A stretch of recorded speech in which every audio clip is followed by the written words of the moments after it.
Pikain na ng card. Totoy, ito na yung card mo. Thank you, ma'am.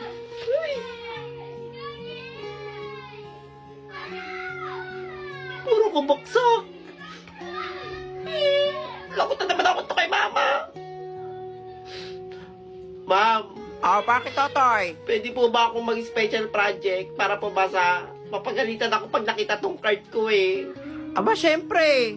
Gusto ko matataas lahat grades nyo. Talaga O ba? sige, magpasa ka na lang ng bunot. Salamat po. O sige.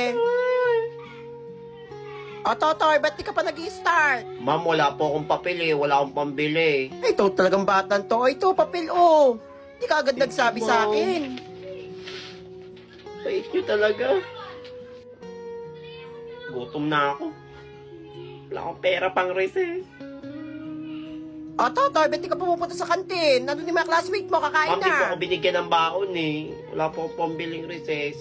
Ikaw talagang bata ka, hindi ka nagsasabi. O, ito oh. May ano pa ako dito, mag-recess ka doon. Dali na. Ano, thank na, you, oh. ma'am.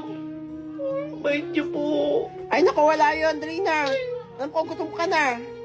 Sige po, kakain na po ako. Thank you, ma'am. Ay, tao po! Tao po! Ma'am, ano po ginagawa niyo dito, ma'am? Ay, Totoy, ba't di ka pumasok? Nag-quiz kami. Hindi po ako nakapasok, ma'am eh. Wala pong baon Dapat eh. pumasok ka kahit walang baon. Bibigyan naman kita. O, ito o. Kunin mo to. Ayun yung mga in-exam kanina. Reviewin mo yan ha. Thank you, Tapos ma'am. mag-exam ka bukas para pumasa Labis ka. ka talaga. Sige, mag-aral mabuti ha. Hoy, Totoy! Tulog ang tulog! Aba, ang galing mo ha. Parang dami mong panaginip ha. Ma'am, nalaginip ako. Ang bait nyo na daw. Ano sasabi mo dyan? Paano babait sa ginagawa nyo? Ako bumabaksak sa klase ko eh. Labas ka doon.